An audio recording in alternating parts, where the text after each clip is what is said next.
செந்தமிழில் திருப்புகழ் பாடி நின்றால் மனம் மிஞ்சிடும் இன்பம் விளையுதையா. சிறகிரி வேலவனை காண்கையிலே விழிவோரம் கண்ணீர் பெருகிடுமே. கந்த சஷ்டி கவச்சம் போதுவோர்க்கு கந்தன் கருணை என்றும் துணை வருமே. பங்குனி உத்திர நாளினிலே உனை நினைந்தே காவடி சுமந்து வந்தோம். புன்னகை புரியும் ஷண்முகனே உன் சன்னதி தேடி ஓடி வந்தோம். உன் பதம் பணிவது என் தவமே, என் மனதில் நிறைந்திடும் உன் முகமே.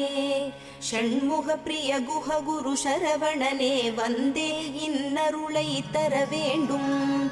தென்பழனி மலையில் ஆண்டி முகம், சென்னி மலையில் முருகனின் கருணை முகம். மன ஆறுதல் தந்திடும் ஆறு முகம் தரு